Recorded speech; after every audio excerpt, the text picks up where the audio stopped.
Hola, buenas tardes a todos. Bienvenidos a la Residencia de Estudiantes. Va a dar comienzo el acto, así que les rogamos que desconecten por completo los teléfonos móviles. Y les recordamos que la exposición Viajeros por el Conocimiento estará abierta cuando finalice el acto en el pabellón transatlántico. Gracias.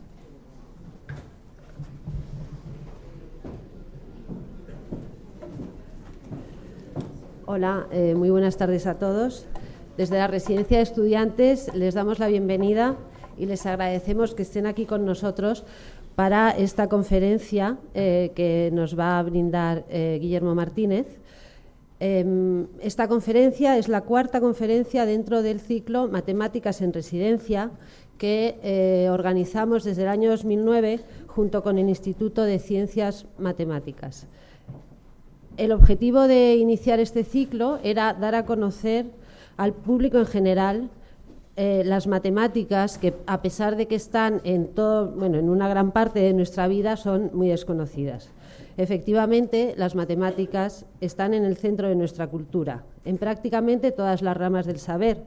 Por supuesto, no solo la física, la ingeniería, también en la medicina, meteorología, economía, pero también en el arte, en la música. Y todos estos aspectos hacen de las matemáticas una ciencia muy cercana y un puente entre las humanidades y las ciencias de la naturaleza. Precisamente esta visión global es una de las líneas características de la Residencia de Estudiantes, que siempre desde sus orígenes se ha caracterizado por propiciar un diálogo permanente entre las ciencias y las artes. Queremos agradecer aquí al Instituto de Ciencias Matemáticas, con los que organizamos este ciclo, también al IMAD, al proyecto de investigación Ingenio Matemática, que hacen posible, colaboran con nosotros para que se desarrolle.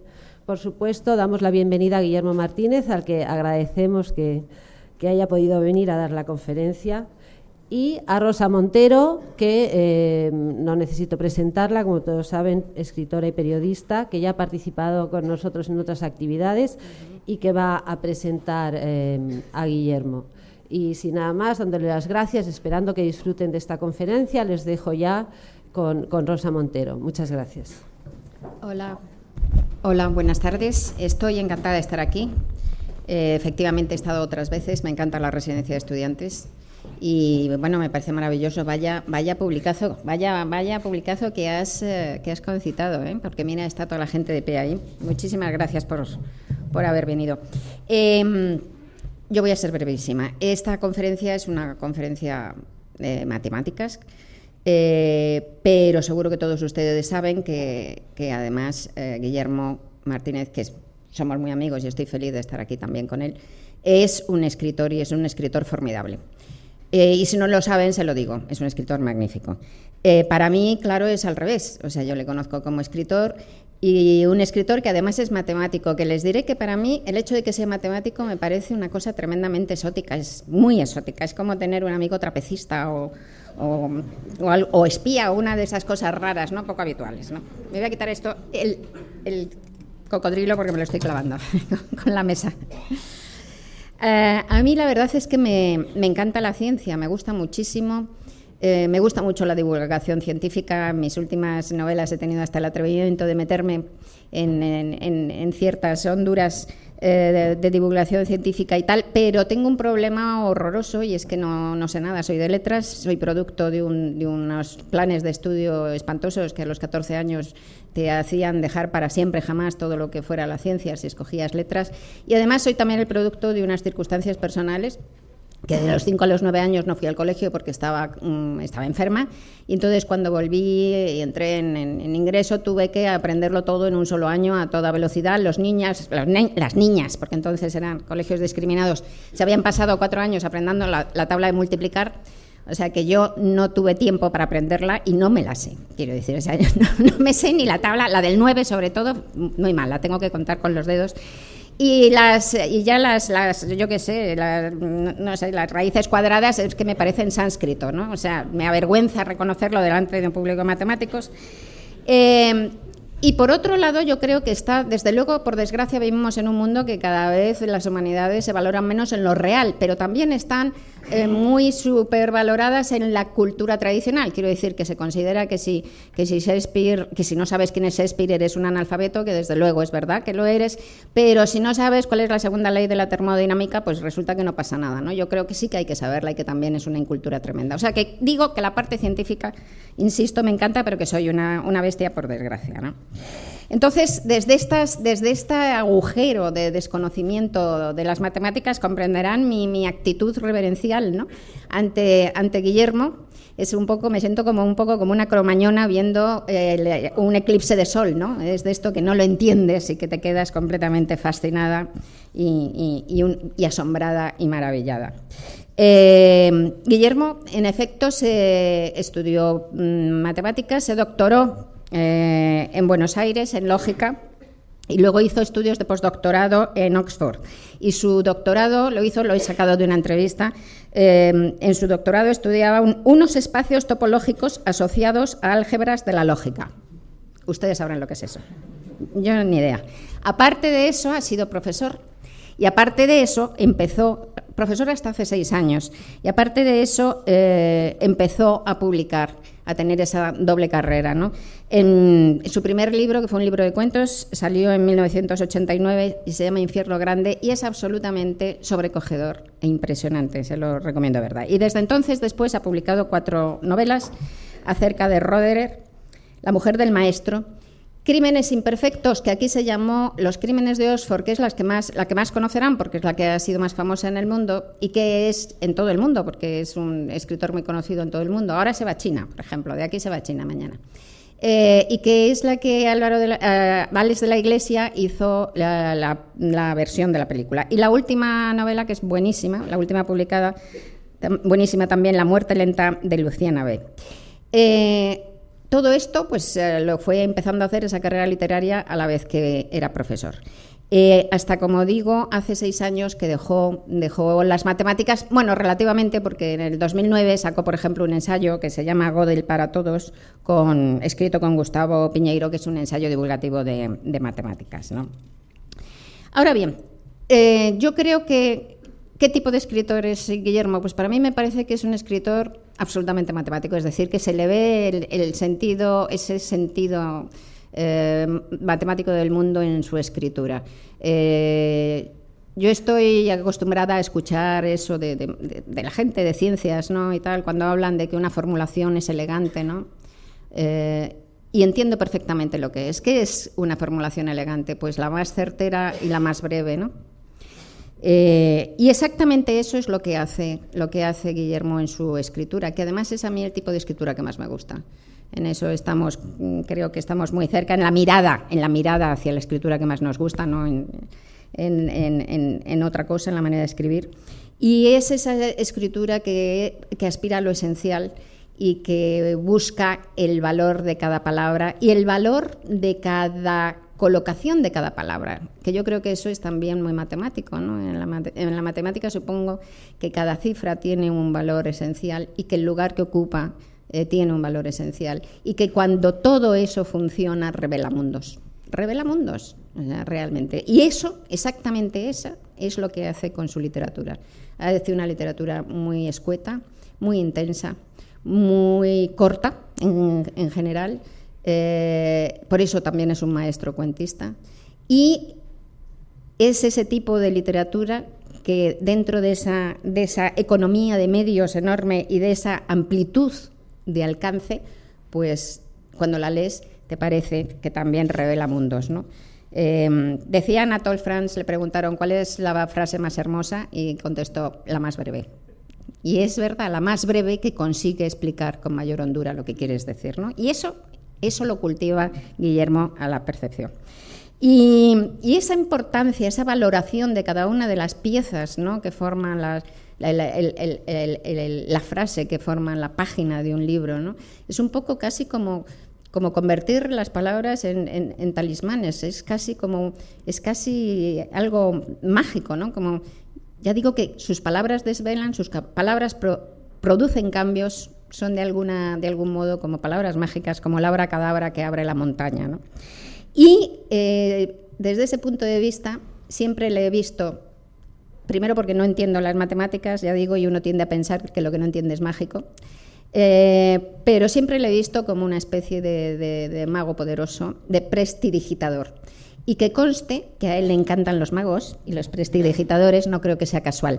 Y voy a terminar aquí, pero les voy a pedir a ustedes que le pidan a él que después de la conferencia les cuente una historia del mago manco, que es una de las historias más hermosas y mejor contadas que he oído en mi vida. O sea, que después de las matemáticas cuéntales esa historia. Y nada más. Muchas gracias.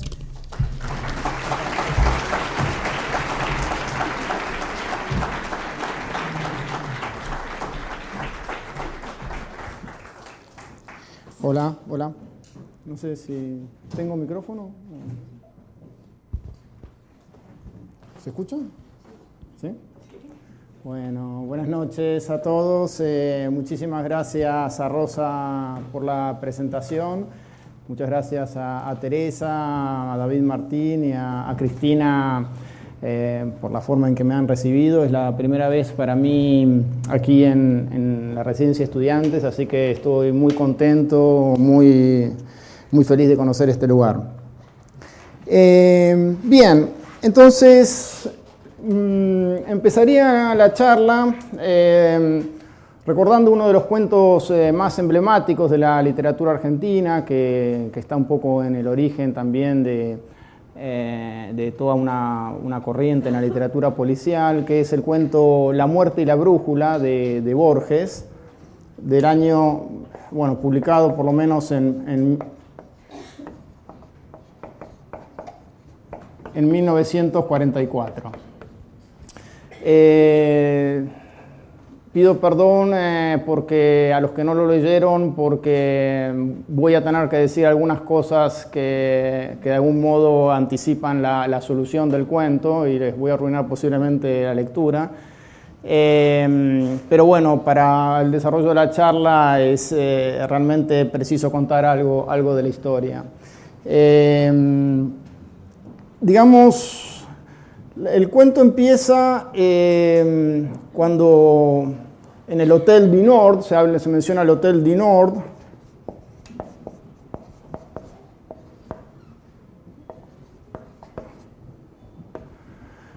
se comete, está alojado el representante, un rabino que asiste a un congreso talmúdico y aparece asesinado en la noche del 3 de diciembre.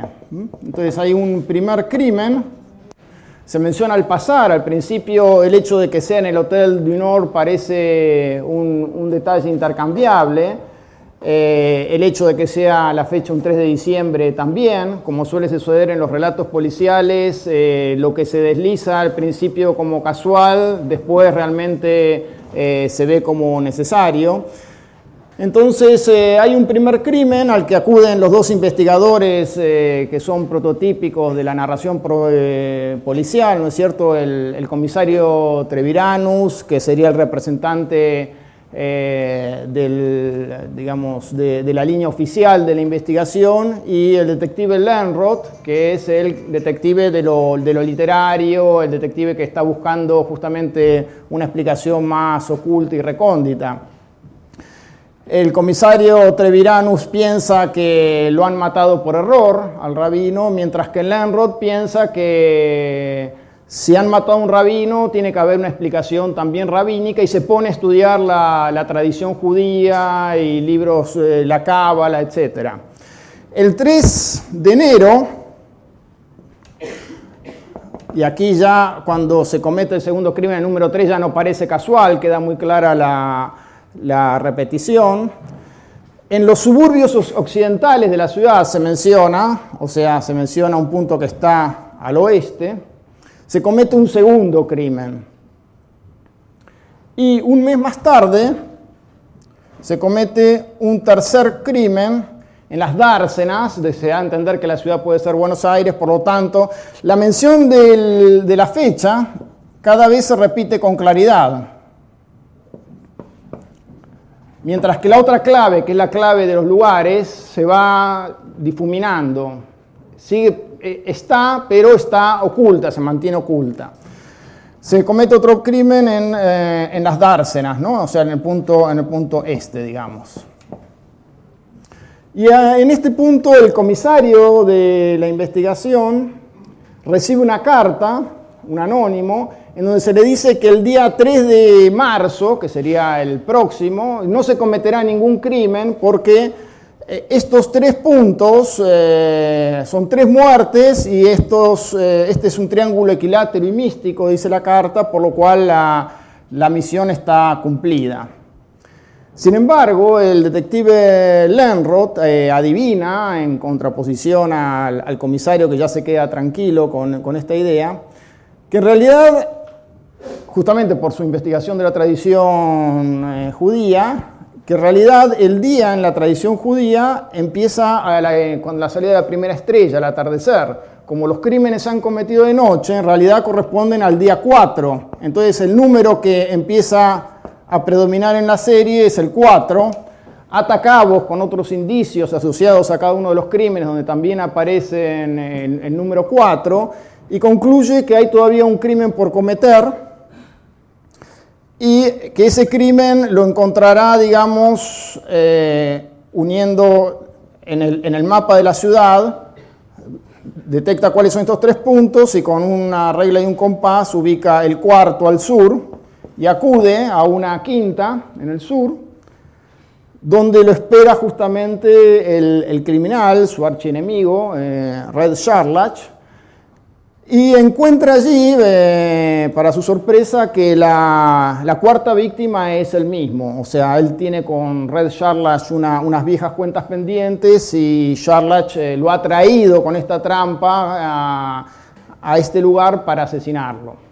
Ese es un poco el esquema del cuento. Sin embargo, antes de que el cuento termine, hay un diálogo, eran todos muy educados en esa época, y entonces Lönnrot le dice a Charlach: en el laberinto que preparaste sobran líneas, yo conozco de uno más simple, para volver a la cuestión de la estética y la elegancia en la matemática, uno que es una línea recta, dice, ¿no? O sea, hay como una variación de esta idea. Y entonces le dice: la próxima vez que quieras matarme, comete un crimen en A, en un punto A. Luego otro en B, a 8 kilómetros de A. Luego un tercero en C, a mitad de camino entre A y B. Y espérame en D, dice, a mitad de camino entre A y C. Eso es lo que dice Lönnrot, y a continuación Charlach le dispara y cae muerto. Bueno, entonces,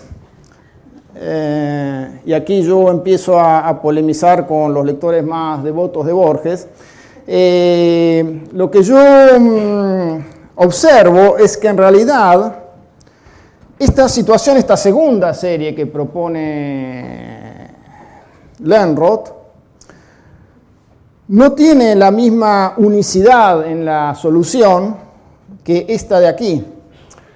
O sea, aquí, para verlo quizá en esa imagen se ve mejor, hay una información de contexto que está asignada a la serie.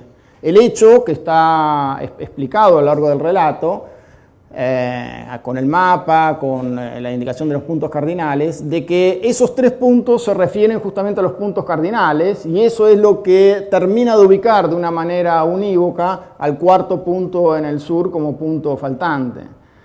Mientras que aquí, dichas las cosas de este modo, y repito cómo es, un primer crimen en A, un segundo en B, a 8 kilómetros de A, y un tercero a C, a mitad de camino, aparecen otras soluciones posibles. Si uno tiene solamente estos datos, sin ninguna otra información de contexto, si no sabe, por ejemplo, que a Borges le gustaba la paradoja de Zenón, y que esto correspondería en definitiva a la subdivisión progresiva, si uno no sabe nada, si uno tiene solamente los datos que Lönnrot le da a Charlach, digamos, ¿por qué sería lo más natural ir hasta B, retroceder a C y después retroceder otra vez? Uno también podría decir, bueno, avanzó 8 kilómetros para cometer el segundo crimen, retrocedió 4 para el tercero, quizá avance 2 para el cuarto. O sea, acá también esta podría ser una solución razonable. Si uno tiene únicamente estos datos, no se ve por qué uno debería preferir una solución a la otra. Hay otras muchas, ¿no?, que uno puede pensar en este sentido. Más aún, si yo le quito al problema anterior el hecho de que sean puntos cardinales, yo digo, bueno, hay un primer crimen en A, un segundo crimen en B y un tercer crimen en C. Uno también podría pensar que esta es una construcción de tipo radial, ¿no es cierto?, donde el cuarto va a estar, digamos, por aquí, después habrá otro aquí, y se puede hacer un círculo alrededor de este punto. ¿Por qué no, digamos? Es decir, y esto es lo primero que quisiera transmitir como inquietud, las series lógicas pueden tener más de una continuación. Cuando yo tuve que escribir mi novela Crímenes Imperceptibles, que aquí se llamó Los Crímenes de Oxford, me preocupaba poder dar de algún modo una pequeña noción acerca de qué significa una serie lógica, y tomé uno de los procedimientos que usa Borges en este cuento. O sea, Borges necesita transmitir una serie de informaciones sobre el tetragramatón, sobre la cábala, no puede presuponer que todos los lectores tengan esos conocimientos. Entonces imagina que su detective, Lönnrot, no sabe nada sobre ese tema, y parte de la narración es el aprendizaje que hace Lönnrot a partir justamente del hecho de que en la primera muerte aparece un rabino. Se interesa, digamos, en la cultura judía. Entonces, bueno, yo imaginé que me interesaba decir sobre las series lógicas, imaginé un primer ejemplo, no es que yo lo imaginé, recordé un ejemplo que me había propuesto un chico de 8 años, cuando yo ya era doctor y qué sé yo, y fue muy humillante, una experiencia que no logré olvidar. Y entonces decidí escribir una novela, como uno escribe las novelas, ¿no? Como no lo pude resolver en la vida diaria, mi personaje lo resuelve en la novela. Bueno, esta es la serie que propongo al principio de la novela. Y el consejo que le da, digamos, el profesor Seldom al estudiante es que no trate de pensar en atribuciones de sentido, que no trate de pensar en los símbolos como cargando un sentido particular. Lo que le dice en definitiva es que no mire a esto como una letra M y que no mire a esto como un número 8 y mucho menos que no mire a esto como un corazón, ¿no es cierto? Esa es la ayuda que le da, la pista. Bueno, ustedes si han visto a Los Simpson, estos chicos seguramente ya lo saben, sabrán que, bueno, justamente una continuación posible por lo menos es observar que todas estas figuras tienen lo que se llama simetría vertical, es decir, es como la duplicación en el espejo, ¿no es cierto? De modo que esto es un 1 enfrentado al espejo, esto es un 2 enfrentado al espejo, esto es un 3 enfrentado al espejo, y entonces la que viene a continuación, una de las soluciones, insisto, sería un 4 enfrentado al espejo, depende de cómo haga uno el 4, hay distintas teorías de cómo hay que hacer un 4, podría ser algo así, ¿no es cierto? O si no, algunos lo harían así y otros lo harían así. Esta sería una continuación posible. Yo recibí muchos emails sobre esta novela y yo diría que más de la mitad de los emails eran de personas que me decían estar escribiéndome en el insomnio tratando de encontrar la solución a esta serie. Y bueno, entre todas estas personas había uno que me daba otra solución posible que a mí me pareció también muy razonable y que es la siguiente.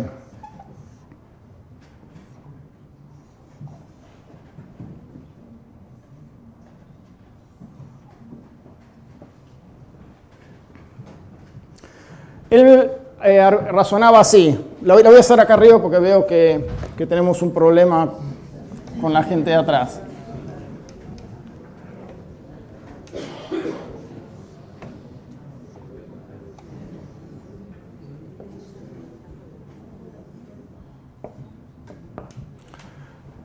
Él razonaba así. Esta primera es una figura que no encierra ningún espacio. Esta segunda encierra un solo espacio. Esta tercera encierra dos espacios. Quiere decir que cualquier figura que encierre tres espacios, bueno,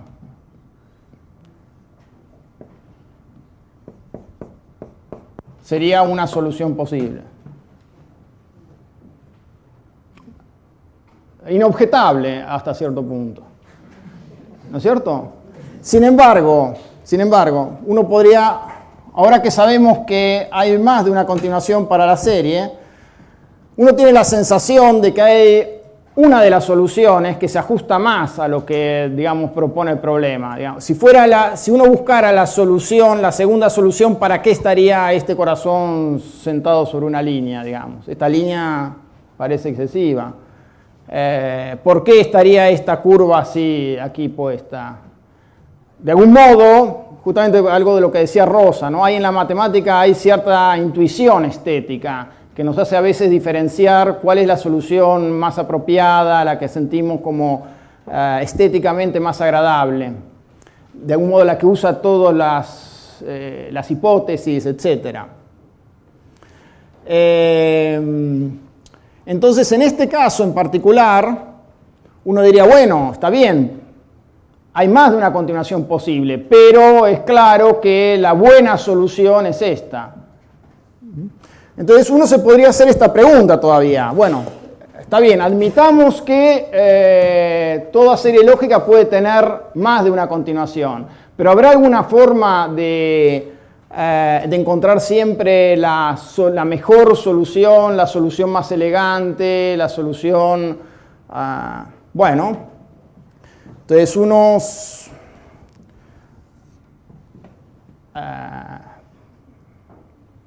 digamos, vamos a ver que en realidad las cosas no son así y no son así de la peor manera posible. Digamos, vamos a ver este ejemplo. 2, 4, 8, 16.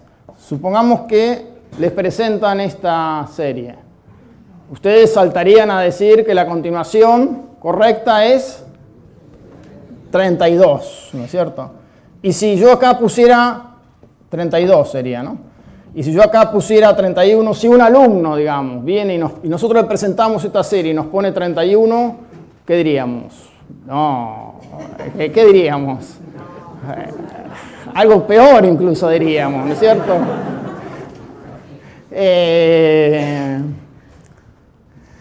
Pero sin embargo, pensémoslo de esta manera por una vez. Piensen también qué es lo que se necesita para concluir 32. ¿Qué se necesita? Saber la tabla del 2, exactamente, saber multiplicar por 2.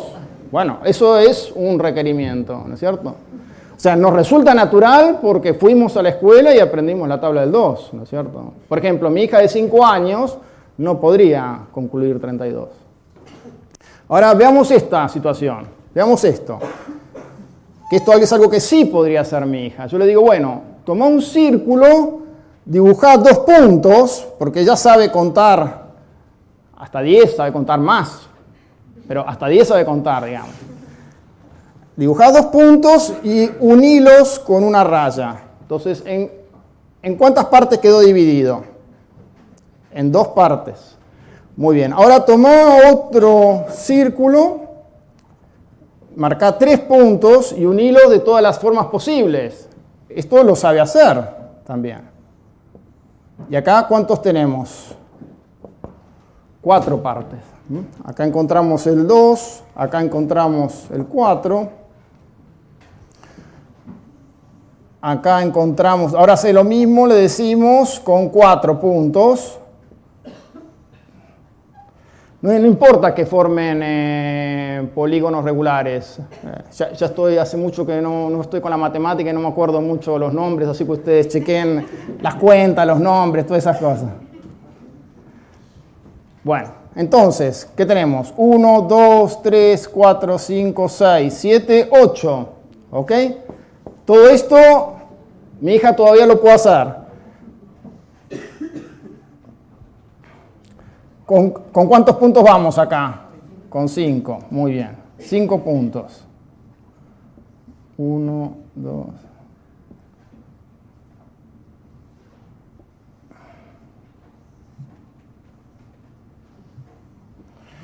1, 2, 3, 4, 5, 6, 7, 8, 9, 10, 11, 12, 13, 14, 15 y me olvidé alguno en algún lado. Acá, 16. Bueno, ahora, pues si no, no me van a creer, fíjense el pizarrón que tengo. Cada uno tiene que tomar un lápiz y un papel y hacemos juntos el último, que es... Porque si no, van a creer que me lo enseñó René Lavand. ¿Ok? No, lo tienen que hacer ustedes. Es el momento interactivo de la charla. Vamos entonces. 6 puntos,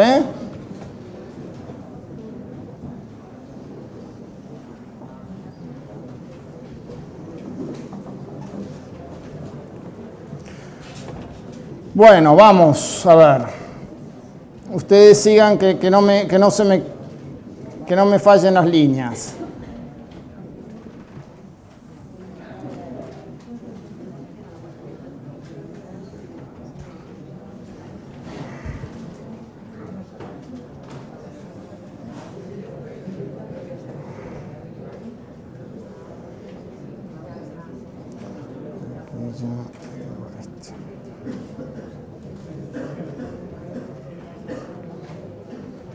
¿Será algo así? Bueno, yo confío en que ustedes lo hagan mejor, 1, 2, 3, 4, 5, 6, 7, 8, 9, 10, 11, 12, 13, 14, 15, 16, 17, 18, 20, 21, 22, 23, 24, 25, 26, 27, 28, 29, 30, 31. 31. Cada vez que lo hago yo mismo me sorprendo, ¿no? No lo puedo creer. O sea, este es un buen... Los que enseñan inducción, ¿no es cierto? Los profesores de matemática, que los alumnos creen que si vale para 3 ya vale para infinito. Acá tienen un ejemplo. Bueno, 31 partes, ¿no es cierto? Y entonces, ¿qué conclusión sacamos de esto? Que en realidad ya estamos en problemas con nuestra idea inicial sobre las series. Es decir, no es que solamente la serie 2, 4, 8 y 6 puede continuarse con más de un número, sino que ni siquiera la solución que nos parecía la más natural, la más obvia, la más fácil, es la que es realmente la más natural, la más obvia, la más fácil. Es decir, un niño de 3 años ya puede hacer estas líneas y puede contar, si sabe contar hasta 31, para decir que la solución no es 32, la solución más natural para él, la más elemental, sería 31. Bueno, y las cosas todavía empeoran, porque lo que ocurre en realidad, es que en realidad la serie 2, 4, 8, pongo la serie 2, 4, 8 por poner uno, ¿no es cierto? Se puede continuar con 16, con 15 o con cualquier es una solución posible. ¿Qué significa que se puede continuar de esta manera? Que hay una forma de establecer una causalidad matemática de manera que esa ley, digamos, en 1 valga 2, en el caso 2 valga 4, en el caso 3 valga 8 y en el caso 4 valga D, cualquiera sea el D. Bueno, vamos a ir mirando un poco qué es lo que hicimos hasta ahora. Bueno, la solución inicial de Lönnrot, la solución que propone Borges, que no es única, acá estamos dando una alternativa. La solución alternativa al de los puntos cardinales, si uno no tuviera la formación de contexto. La solución que se propone en el libro. La solución, digamos, que propone el lector. En los dibujos acá me salieron un poco mejor, ¿no es cierto? Pero el resultado final es el mismo. Y bueno, el hecho entonces de que tenemos dos soluciones, y esto es lo último que acabo de decir. La sucesión 2, 4, 8 puede continuarse con cualquier número d.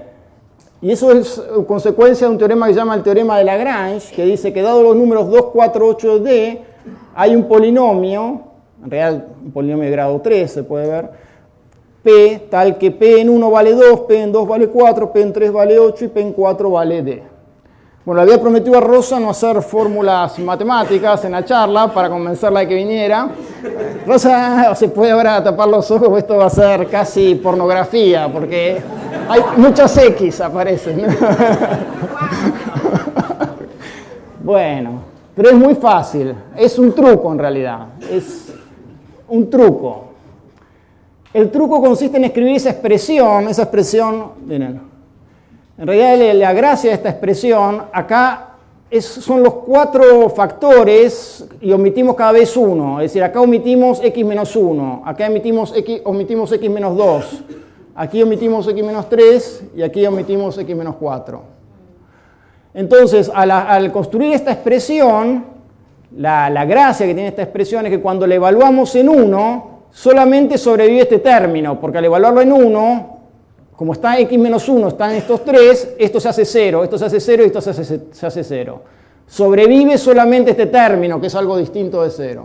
Al evaluarla en 2, solamente sobrevive este término, porque acá como está 2, esto se hace 0, se hace 0, se hace 0.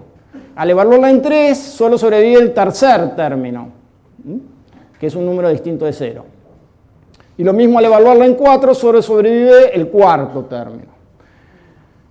Entonces aquí hago la cuenta, esto es una cuenta, ¿no? La evalúo en 1 y me da este número. Lo único importante de estos números es que son distintos de 0. Eso es lo único importante, que es lo que me va a permitir después dividir. Pues no se puede, en matemática, como en todo, hay prohibiciones. En matemática está prohibido dividir por 0. Alguna vez tendremos que discutir eso. Entonces, construimos P de X así. ¿Qué es lo que hacemos? Esencialmente, el número que nos interesa que aparezca para P en 1, el valor de P en 1, es el 2. Queremos que para el primer evaluado en 1 nos dé 2, que es el primer término de la serie. Entonces multiplicamos por 2 y dividimos por menos un sexto, o sea, si era menos 6, era E en 1, dividimos por menos un sexto para poder darle lugar al 2. De esa forma, P en 1 es 2 por menos un sexto por menos 6. Esto es 1. O sea, lo que hago es multiplico por el inverso de lo que es E en 1 en términos matemáticos. La cuestión es volver a esto en 1 y ahí quedó el 2. Lo mismo hago con los demás. ¿Ven? En el segundo término queremos poner un 4. Entonces multiplicamos por un medio, porque E en 2 era 2. En 3 quiero poner un 8, entonces hago por menos un medio. Y en 4 quiero poner D, entonces multiplico por D y divido por un sexto, que era lo que daba E en 4. Y de esta manera encuentro un polinomio, tal que P en 1 es 2, P en 2 es 4, P en 3 es 8 y P en 4 es D. El polinomio es este, ¿no es cierto? Si uno lo quiere poner en la forma, no sé cómo lo llamaban en la escuela secundaria, en la forma reducida, en la forma canónica, dicen por ahí, bueno. Entonces acá lo tienen en la forma canónica. Entonces, si alguien ahora si yo le digo, bueno, usted quiere hacer una serie que continúe con un número D cualquiera. Por ejemplo, yo en mi novela puse el número 2007 y también recibí preguntas. No entiendo cómo se puede continuar la serie con el 2007. 248-2007. ¿Cómo se continúa con el 2007? ¿Por qué? Y bueno, lo que uno hace es poner 2007 acá, 2007 acá, 2007 acá y 2007 acá y hace la cuenta y ese es un polinomio que vale en 1, 2, en 2, 4, en 3, 8 y en 4, 2007.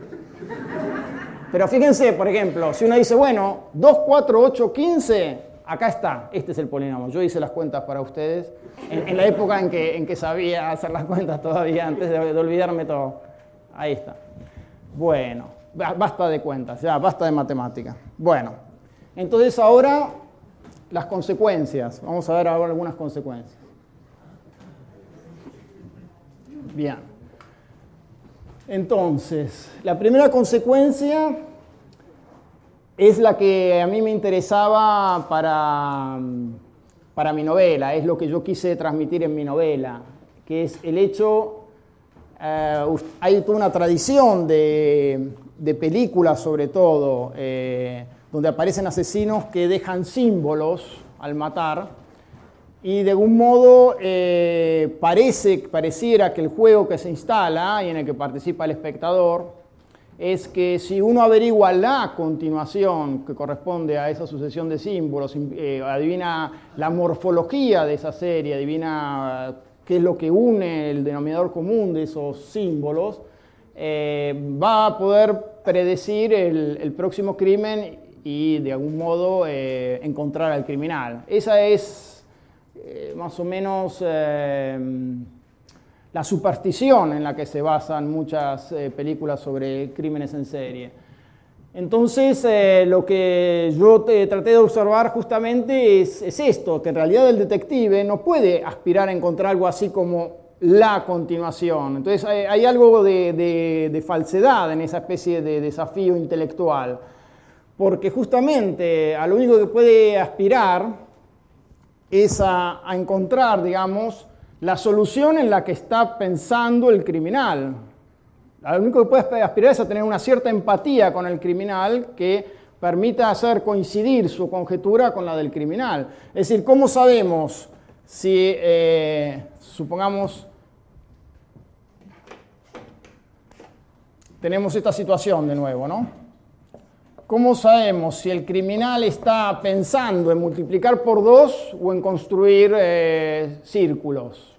Esa sería la primera cuestión, ¿no es cierto? O sea, aun cuando uno encuentre una racionalidad para la serie, no puede estar seguro de que va a coincidir con la que propone el criminal.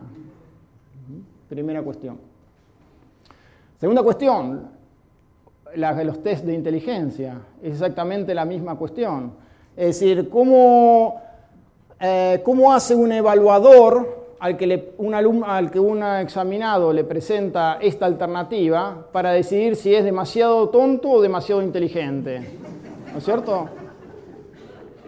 En realidad, de todos estos ejemplos, este ejemplo en particular lo saqué de un libro de un matemático que contaba el caso justamente de una matemática que va a pedir trabajo y le presentan una serie y ella naturalmente escribe un polinomio y la despiden por overqualify, ¿no es cierto? No la aceptan por...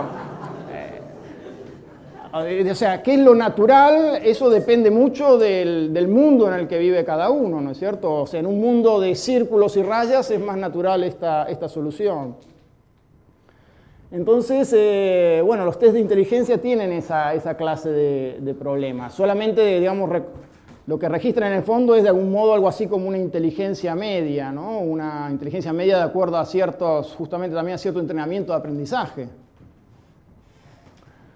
Bueno, y en realidad esto que decimos de este teorema que es matemático, Wittgenstein lo formuló mucho antes en un contexto mucho más general, un contexto filosófico. Él lo llamó la paradoja sobre las reglas finitas, pero fíjense que en el fondo es lo mismo.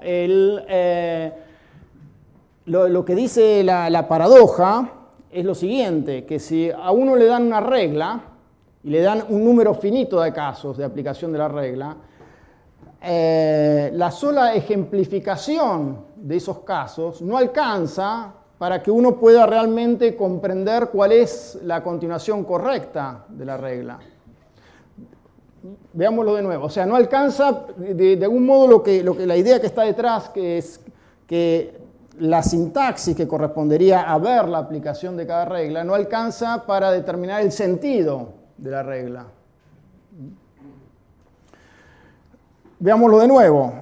Justamente 2, 4, 8, 16, la regla podría parecer multiplicar por 2. Si a uno le dan, esta es la cantidad de casos finitos, a uno le dan estos 4 casos. Bueno, la regla se aplica así. En el primer caso, de 2 obtiene 4. En el segundo, de 4 obtiene 8. En el tercero, de 8, 16. Entonces, uno tiene que, a partir de estos ejemplos, de una cantidad finita, tiene que intuir, hacer lo que llamamos el salto inductivo, ¿no es cierto? E intuir qué es lo que está pasando, encontrar una ley que le dé sentido a este caso y permita predecir el siguiente. Pero justamente no hay un sentido único. No hay un sentido único. Es decir, uno podría intuir la regla 31 o el caso 32 de la misma manera. No hay una forma unívoca. Es decir, esto que ocurre con los números ocurre en general con cualquier regla, lo verificó, o sea, bueno, esa fue la paradoja que enuncia Wittgenstein. Y entonces, ¿cómo se solucionan cuestiones como la educación? Se entiende por qué, ¿no? Porque uno no sabe, o sea, uno, digamos, tiene una cantidad finita de casos que los obtuvo por cierta...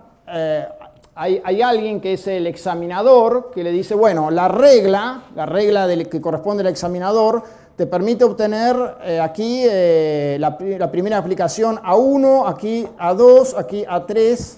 Bueno, entonces, ¿cómo saber si A4 es la regla del examinador o es otra que coincide con la del examinador en estos 3 casos, pero cambia para el cuarto?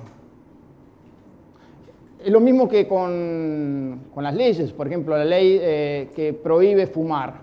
O sea, uno se levanta todos los días, fuma tranquilamente en el bar, repite la regla de está permitido fumar, de pronto cambia la regla y no puede fumar. Después en algunos bares puede fumar y en otros no. Es decir, la oscilación que tiene que ver, uno no puede asegurar que la perduración de la regla, y cuando uno puede protestar le dicen sí, esa regla valía en todos los casos anteriores, pero ahora la nueva regla incluye la anterior, es decir, lo que hiciste que estaba prohibido no te vamos a castigar porque está prohibido a partir de ahora, ¿no es cierto? Entonces se incorpora una nueva regla que coincide con la anterior en todos los casos previos.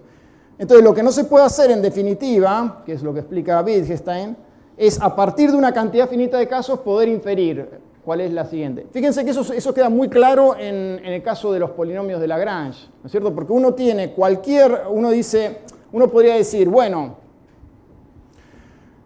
esto falla porque esta ambigüedad existe, porque uno no dio suficientes casos de aplicación de la regla. Si alguien me dice 2, 4, 8, 16, no alcanzo para decidir si es 32 o 31. Pero si me dijera 2, 4, 8, 16, 32, sí quedaría claro que luego tiene que ser 64. No es así justamente porque los polinomios de Lagrange indican que cualquier otra cosa que yo ponga acá sería también igualmente posible. Los polinomios de Lagrange darían a cualquier alternativa que me presenten otra diferente que hace sentido también con las aplicaciones de las reglas anteriores. Por eso quise dar el caso de los polinomios de Lagrange, porque me parece que es el caso que liquida toda esperanza, ¿no? Realmente. Para que uno no esté pensando o imaginando alternativas. Y entonces Wittgenstein dice, bueno, y de todas maneras, todos aprendemos, vamos a la escuela, hasta la tabla del 2 coincidimos.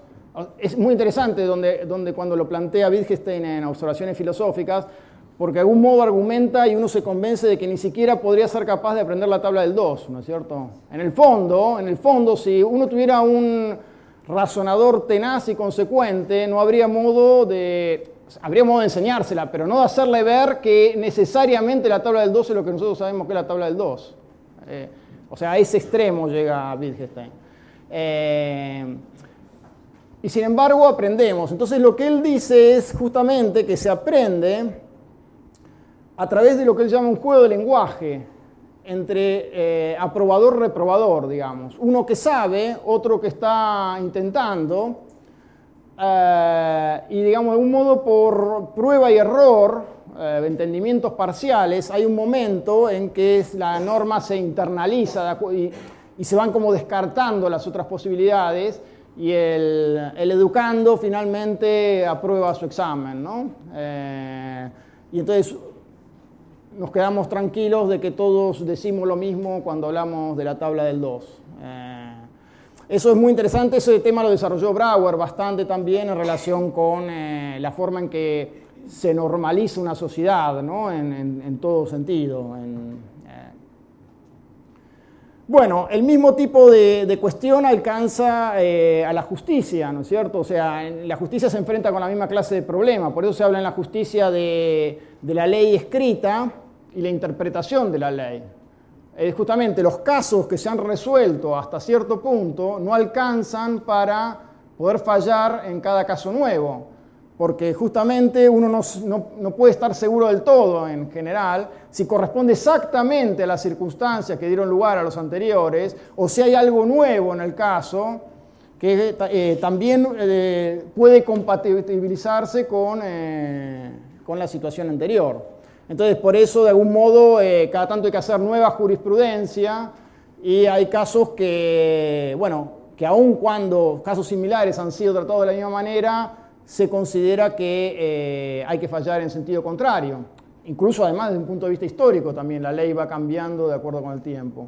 Pero de nuevo hay una situación así, digamos, lo escrito es lo que racionaliza la parte histórica, pero no puede del todo dar un sentido unívoco a lo que está por venir, ¿no? Ese es en el fondo lo que está pasando en cada caso. Lo mismo con lo que se llamó la búsqueda de la lengua perfecta. Hay un libro extraordinario de Umberto Eco y muestra la búsqueda de la lengua perfecta. Y muestra en varias instancias que el problema al que se enfrentan los que intentaron establecer de algún modo lenguas que pudieran generarse desde las reglas sintácticas, se enfrentan en algún momento a esta clase de problema, ¿no? O sea, pueden encontrar formas de racionalizar y establecer leyes para la lengua tal como evolucionó hasta cierto punto, hacia atrás de nuevo, histórico. Puede encontrar las leyes, las excepciones, de manera que uno alcanza a ver la racionalidad de todo eso. Pero no consiguen establecer reglas que no tengan ambigüedades para nombrar cosas a futuro, ¿no es cierto? Y menciono un ejemplo muy bueno de un lenguaje que se creó con la intención de enviarlo al espacio exterior, digamos, a la búsqueda de nuevas civilizaciones, y que funciona o intenta funcionar como un método que enseñe desde lo sintáctico, de lo puramente sintáctico, es decir, a través de señales. Entonces, bueno, tiene varias fases el método, pero esencialmente, por ejemplo, envían señales para que los seres extraterrestres reconozcan los números, envían pulsos, de manera que vayan reconociendo la diferencia entre un pulso, 2, 3, con la intención. Pero al enviarles el pulso les tienen que enviar también una señal adicional que sea de algún modo el OK, como para saber con la devolución del símbolo si realmente han entendido, ¿no es cierto? Si logra llegar esa especie de señal de OK y entonces se entabla de algún modo una conversación, hay otros símbolos que empiezan a aparecer como que 3 pulsos, el símbolo menor, ¿no? 3 pulsos es menor que 4 pulsos. Y algunos conectivos lógicos mínimos para poder dialogar. Pero de nuevo enfrenta, él acá lo dice claro, de que de algún modo Linkos parte de la base de que los habitantes del espacio tienen una tecnología que les permite recibir y decodificar longitudes de onda y que siguen algunos criterios lógicos y matemáticos similares a los nuestros, supongámoslo. Dice también, no solamente se presuponen los elementales principios de identidad o de no contradicción, sino también el hábito de considerar constante la regla que se ha inferido por inducción de una multiplicidad de casos. Y acá estamos de nuevo en la misma clase de problema. O sea, de algún modo no sabemos cuando les enseñamos si ellos han asimilado la regla que nosotros queremos u otra regla que para ellos es compatible con toda la información que le mandamos, pero que en caso futuro no tendría nada que ver con lo que nosotros intentamos decir. Es decir, esta cuestión de la inducción que nosotros hacemos en base a pocos casos es algo, diría yo, antropomórfico, que es muy difícil, justamente imposible de algún modo, de poder precisar más allá de esta sincronización con los juegos de lenguaje. No emana de lo puramente sintáctico. Bueno, y la última cosa que voy a decir,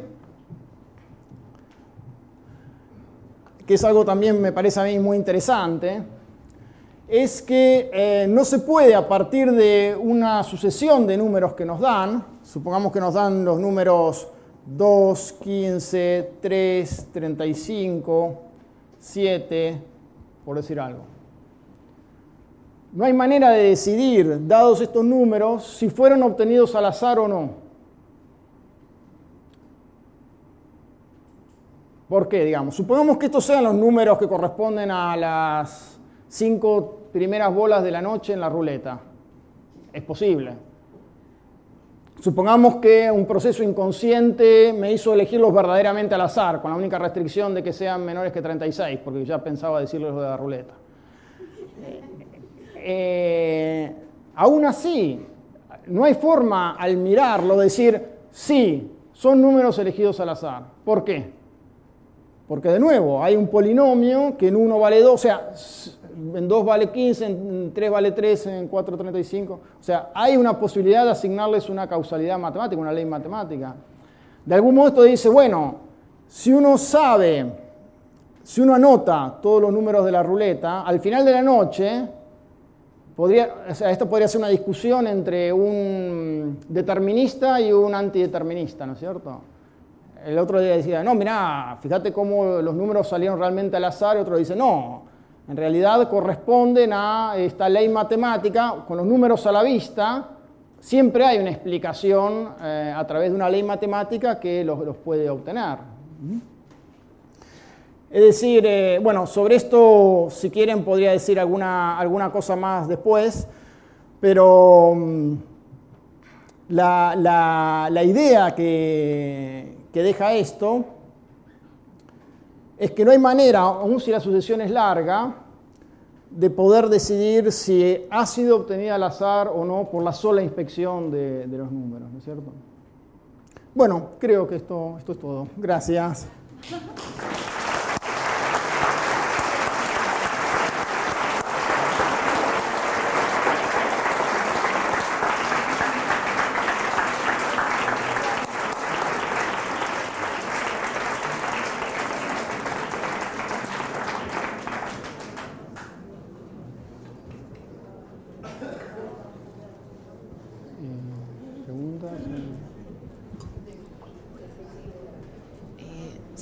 Si quieren hacer preguntas, es el momento.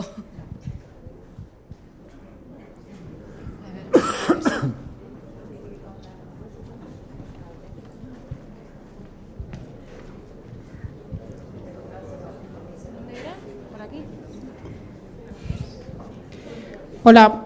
Sí. Nada, era a ver si nos podías contar el cuento del mago manco.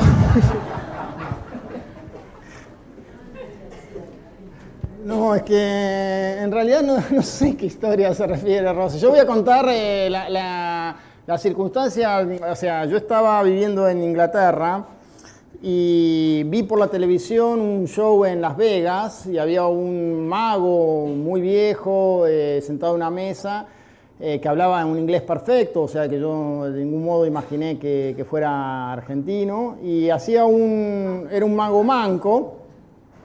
y hacía una rutina que a mí me pareció extraordinaria, me quedé como hipnotizado porque esencialmente lo que hacía era tirar 6 cartas sobre la mesa con los colores mezclados, ¿no? Él decía rojo, negro, rojo, negro, rojo, negro. Y después las recogía con la misma mano. La cámara además le enfocaba la mano, ¿no es cierto? La cámara estaba rodeado de gente, es una rutina de close-up.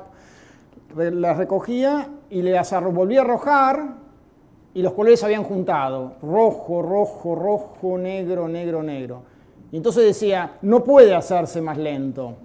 O quizás sí, quizás pueda hacerse más lento. Y volví a repetir la rutina, es decir, rojo, negro, rojo, negro, rojo, negro. Las recogí otra vez y se habían juntado. Rojo, rojo, rojo, negro, negro, negro. Entonces, yo después escribí un pequeño ensayo, como una variación de un artículo muy hermoso de Ricardo Piglia que se llama El cuento como 2 historias.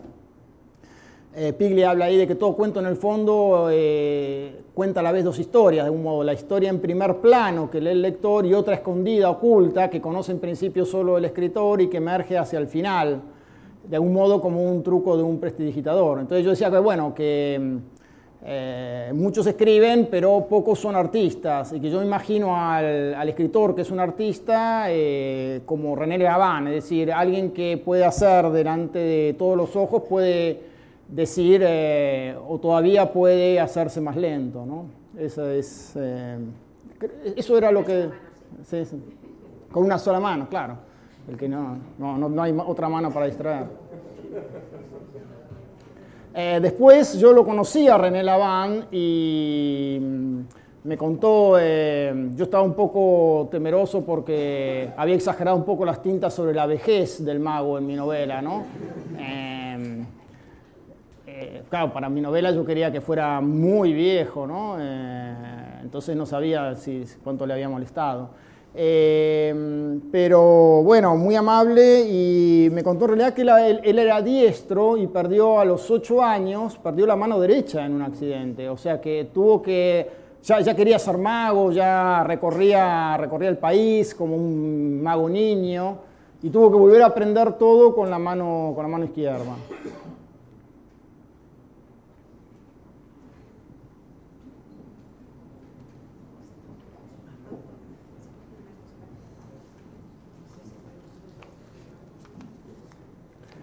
Bueno, sí. Antes comentabas que se utiliza para los test de inteligencia, ¿no? Como para medir lo que está dentro de la media. ¿Crees entonces que los test de inteligencia que se utilizan actualmente no sirven?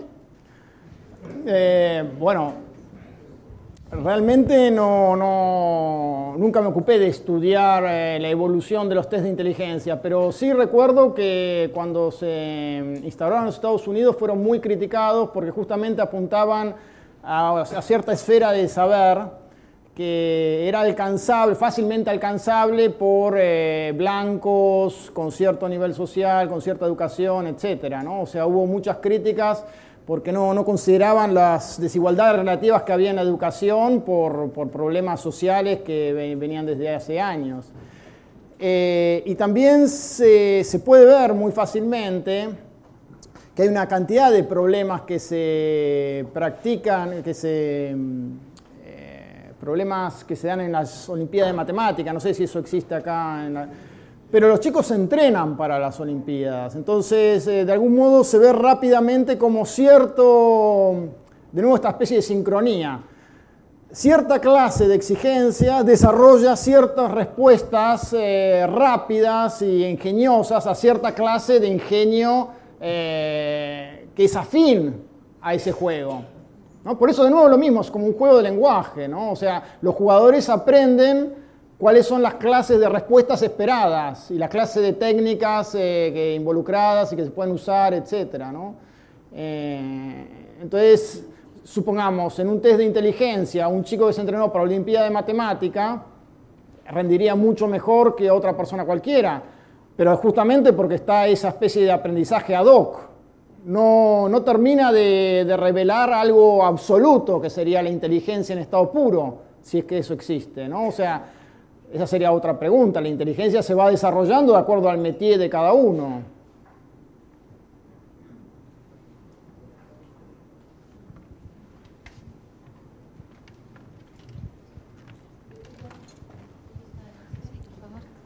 Sí, yo quería preguntarte si has visto una serie policíaca que la ponen en televisión que se llama Numbers. Sí, Entonces, no ¿lo conoces? La conozco de nombre, Sí. me han hablado muchas veces Hay de la serie. un chico que es doctor en matemáticas, Sí. que es muy inteligente y que sabe muchas matemáticas, y al final siempre consigue coger al asesino, al criminal, a través de los números, ¿no? Es una serie hecha por matemáticos, ¿no es cierto? Claro.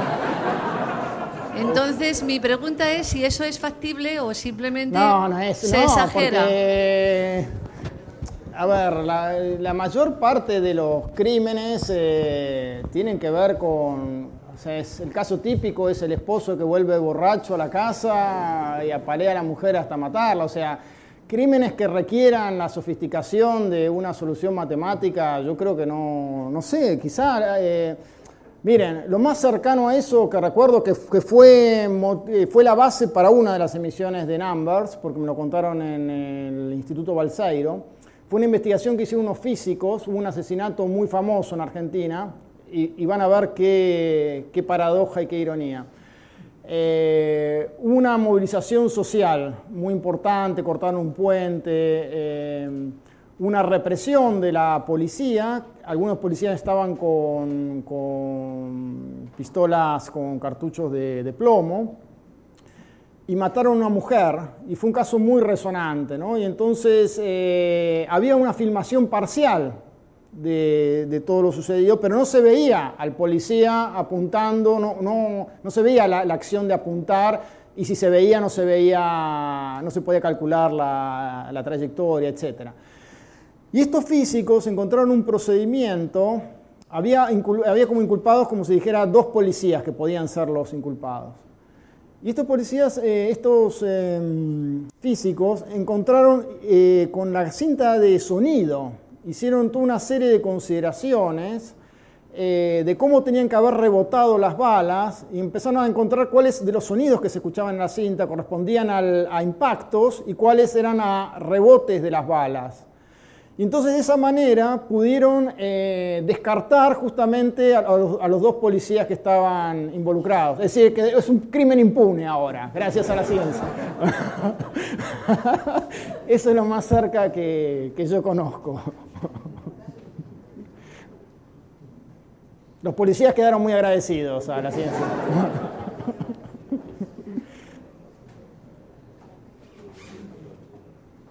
Sí. Quería saber su opinión sobre Google. Parece que el éxito de Google está basado en un algoritmo. No sé, seguramente debe ser algún algoritmo de búsqueda de tipo binario, pero no conozco cuál es el algoritmo realmente de Google. Pero supongo que no debe ser únicamente de Google, ¿no? Debe ser de cualquier buscador. Lo que pasa es seguramente también Google fue uno de los primeros, entonces naturalmente la gente se acostumbró, quizá tenían alguna pequeña ventaja comparativa en implementación, en la rapidez con respecto a otros, y luego todo fue fluyendo allí. Yo creo que si ahora hubiera uno mejor que Google, tardaría mucho en lograr posicionarse, ¿no? Porque, bueno, la gente está acostumbrada a eso, le parece suficiente. No, es que yo he leído que por lo visto, no sé, que yo he leído por lo visto que es un algoritmo que es un secreto como de la Coca-Cola. O sea, como la Coca-Cola, no creo, no.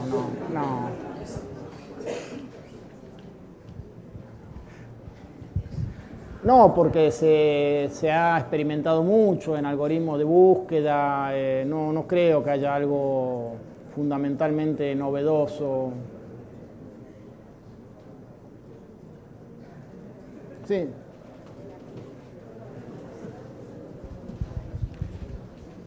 A ver, le cuento.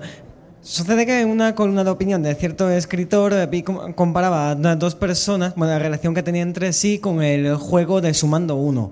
Venía a decir que cuando una persona decía una cosa era como un +1, un punto que se anotaba, y la otra sentía que tenía un punto menos. entonces se rivalizaba con la otra para tratar de...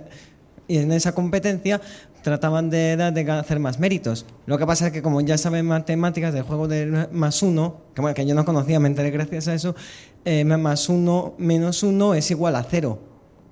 Con lo cual la gente que estaba alrededor de estos dos siempre acababa fastidiada por culpa de esa rivalidad.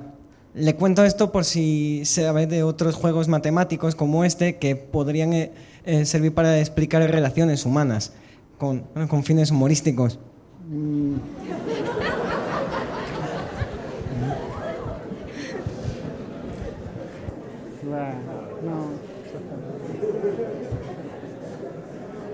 Bueno, no, la verdad no. Digamos, la teoría de juegos, ustedes saben que tuvo una especie de bautismo de fuego muy dramático, ¿no? Porque Nash la implementó en medio de lo que fueron las tensiones de la Guerra Fría y la posibilidad de bombardear la Unión Soviética en su momento, ¿no? O sea, cuando los Estados Unidos advirtieron que la Unión Soviética había desarrollado ya capacidad nuclear para atacar, tuvieron que pensar acerca, bueno, de cómo se juega esto, digamos. ¿Atacamos nosotros, dejamos que nos ataquen ellos? Llegamos a una paridad y lo que se dice, esto yo lo escuché en una conferencia de teoría de juegos, es que Nash